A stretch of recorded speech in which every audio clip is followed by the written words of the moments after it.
Friday, everybody. Welcome to another episode of Cafecito with Mr. Miami Real Estate. Today we're going to be talking about an incredible episode, which is how to hire the ideal agent. And to help me, here is Gabriel Amedee, my business partner, CEO of Strike Realty, and he also sits on the Miami Association of Realtors YPN board. So, a lot of these questions are really things that you guys have asked me on Instagram, Facebook, left in comments and other videos, and we're just going to get right into it. The first one is that they want to know about how long an agent has been in the business. Is that really an important measure? I mean, it's a great question. I understand the question 100%. This is an awesome topic, and that's a great way to start it. I would say you want to see an agent that's been in the business for at least 2 years.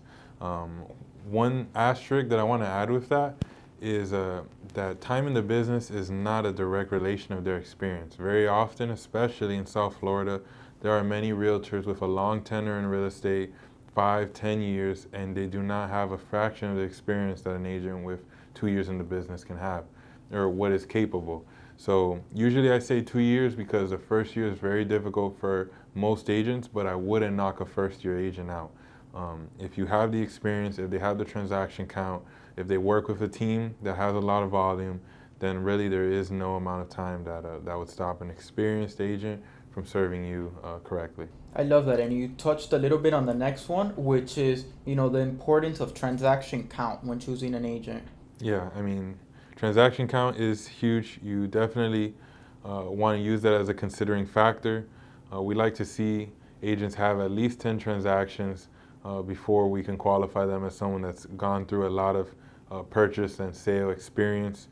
Before then, there's a lot of surprises that can pop up, and although these surprises can be mitigated very easily with experience, to someone who's never seen the circumstance or situation before, it can lead to very ugly occurrences, to be honest. So you want to see someone with at least 10 transactions, but don't hesitate to ask them their transaction count, because many times you go on these platforms and they don't show the correct results. Some agents are part of a team or part of a bigger company that gives them a lot of business but does not give them the credit. So ask the agent before you just dismiss them by what you've seen elsewhere on other sources.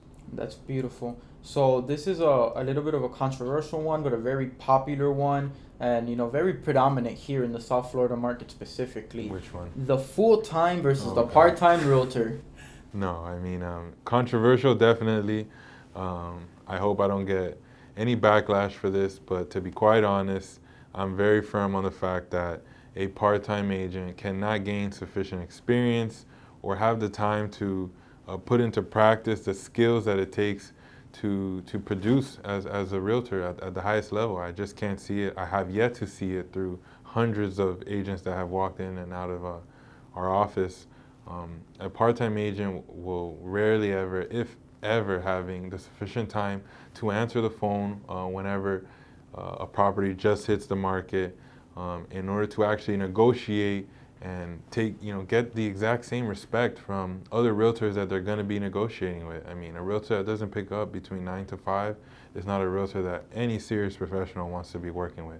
So I apologetically say that I don't believe a part-time realtor can ever service a client correctly. I love that. And you touched the topic on the next one, which is, the importance of handling negotiations. I mean, personally, I'll give my 2 cents on that one. I think it's one of the most critical things that we're hired for.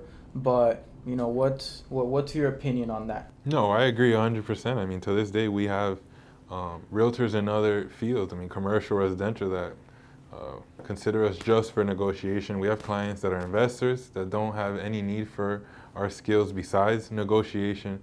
So it definitely is one of the pinnacle attributes of this profession. With that said, sadly, most realtors do not know how to negotiate. A very easy tell sign is a realtor that is very adamant and quick to tell you about purchasing a property at the exact list price that they're asking, or even over list price because the market demands it. Every negotiation, for me, it starts with the true value of the property. If we don't have an anchor on where to start, then we'll never know where we're going to end up. So when it comes to negotiation, we're very systematic about making sure we find the true value, and we go from there. Once we get the value down packed, we can figure out how low, how high can we go. Perfect. And this one is I guess, a little bit odd question. You know, it was popping up everywhere online when we were putting this together. Yeah. And it's basically, what makes an agent different? Is that something that consumers should be asking? I can't believe, yeah, people ask that. That's funny. I mean, it's definitely a question I can answer because it's one that we typically bring up at every appointment. Um, but it's going to be tough. You're not going to find a lot of realtors that are able to differentiate themselves. So it may make your life a lot easier when you find one that does. I mean, I know for us wholeheartedly, we are very adamant about bringing to light that we're systematic, and we always triple check our work. I mean, one way that we can guarantee you that we won't make a mistake is because you usually don't see a mistake pass by a second or third review. It doesn't happen for us, and I don't think it happens for any professional that does practice revising their work. So what differentiates us is you're not going to see a mistake ever. And Absolutely, that's perfect. The next one is, this one is very important, especially everything going on now, is, you know, the communication that the consumer can expect from the agent. You know, where do you put that on level of importance? yeah, communication is key. You definitely see a lot in this business. Over communication, I believe. I think there's a lot of fear about not providing value to the client, losing out on the client, not feeling like you have a close connection to the client. And I think a lot of those are fallacies, to be honest. Once you've built trust with the client and they understand that you know, you're the professional that's going to get the job done, most communication comes when there is some sort of value that arises, when we're progressing forward in the transaction. But it's very common for me and other professionals I've seen as well to not, you know, to reach out to their seller every single day, multiple times a day. When there is some sort of update, when there is some progress to make, that's when the agent should be reaching out to you. If the agent is reaching out multiple times in a day with nothing of value, I mean, I can see that as a stain on your time, damaging whatever it is that you're supposed to be focusing on your life, and they're not really giving you value because at the end of the day, we're here to save you time. Right. And I'm gonna go on into a very similar topic to that. So how important, you know, is it for the client to have chemistry with the agent? Wow, that is definitely that's a great question because I will admit that I definitely struggled with this during the first few transactions I had. I used to think that chemistry is everything. I still think today chemistry is everything, but I once felt that it fell on a personality basis, that it was something that just sparked between the client and the agent. Now, fast forward multiple years in the business, more agents under our belt, more transactions, I realized that chemistry is almost always apparent when there's trust. When the client, when the customer sincerely believes in you, when they believe that you're the one that's going to be taking their biggest asset, their life savings towards the next step of their life, it's hard not to have chemistry because that transaction in itself is an emotional one. That transaction is a personal one.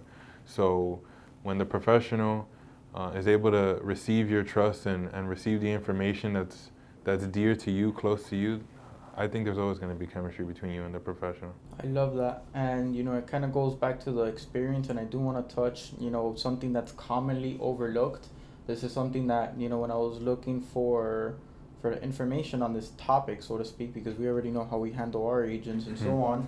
But one that's really missing is education, and specifically the designations and certifications aspect of it. How important do you think that that is for consumers?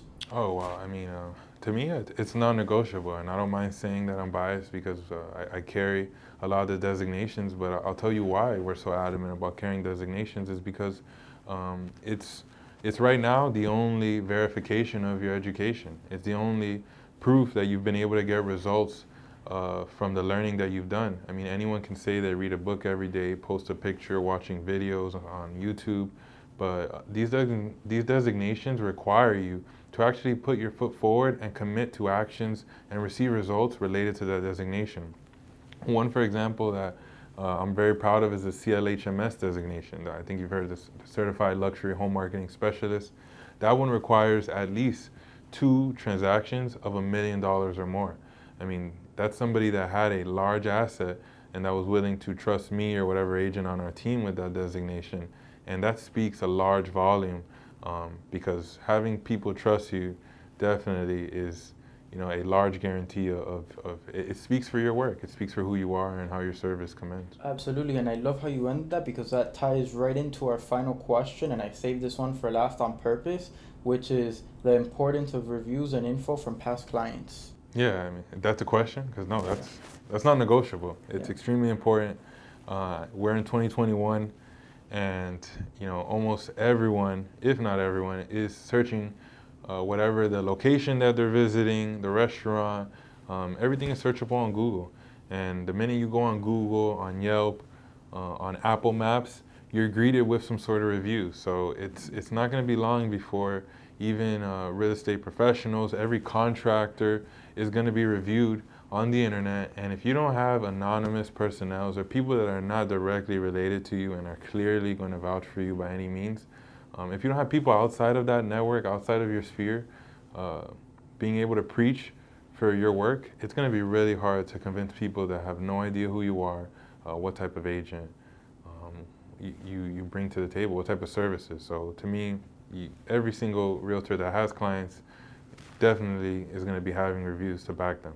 Absolutely. I love that. So that's everything that we have for you guys today. Thank you, Gabe, for joining me. It was about time. We were about 20 episodes in before I finally got you to sit down. 100%. I hope you come back. Hope you come back soon. I'll see you guys in 2 weeks. Remember that we are doing the episodes bi-weekly now. And as always, remember to subscribe. Awesome. Enjoy this.